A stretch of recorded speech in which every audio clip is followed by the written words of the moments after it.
तालिबानियों ने पाकिस्तान सरकार से कहा है कि वे डुरंड रेखा पर बनाई बाढ़ को हटा दे।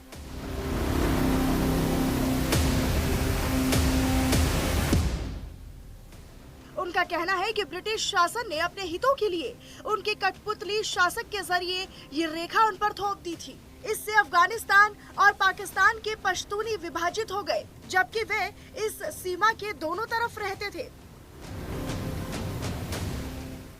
आज वह दो देशों के बीच में बंट गए हैं। पाकिस्तान को डुरंड रेखा में लगाई कंटीली तार की बाढ़ को हटा देना चाहिए। दरअसल सन 1893 में रूस के विस्तारवादी नीति को देखते हुए अंग्रेजों ने अफगानिस्तान के शासक अमीर अब्दुल रहमान के जरिए ब्रिटिश भारत और अफगानिस्तान के बीच सीमा रेखा खींची थी। सिविल सर्वेंट हेनरी डुरंट और अमीर अब्दुल्ला रहमान के बीच इस रेखा को लेकर समझौते पर हस्ताक्षर किए गए, इसीलिए इसे डुरंट रेखा कहा जाता है। भारत विभाजन के बाद सीमा रेखा के उस तरफ का इलाका अफगानिस्तान का था और इस तरफ का इलाका पाकिस्तान के पास आया। ये डुरंड रेखा 2670 किलोमीटर लंबी है। इसमें सबसे खास बात यह है कि ये सीमा रेखा के आर पार का एक बड़े हिस्से में दोनों तरफ पश्तूनी लोग रहते हैं।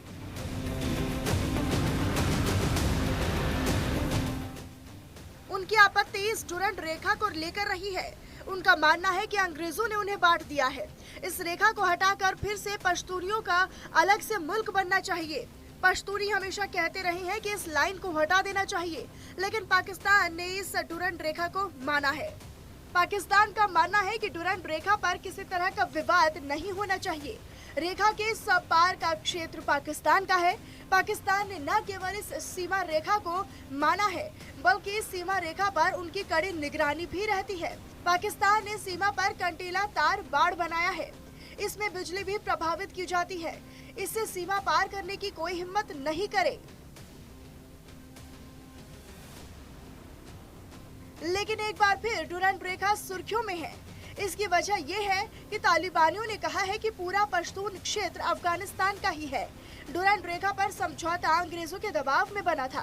तालिबानियों ने पाकिस्तान सरकार से कहा कि उसे तार बाड़ को हटा देना चाहिए। हालांकि पाकिस्तान को इससे सहमत करा पाना आसान नहीं है, लेकिन आगे इस पर दोनों ही देशों में कशमकश बनी रहेगी।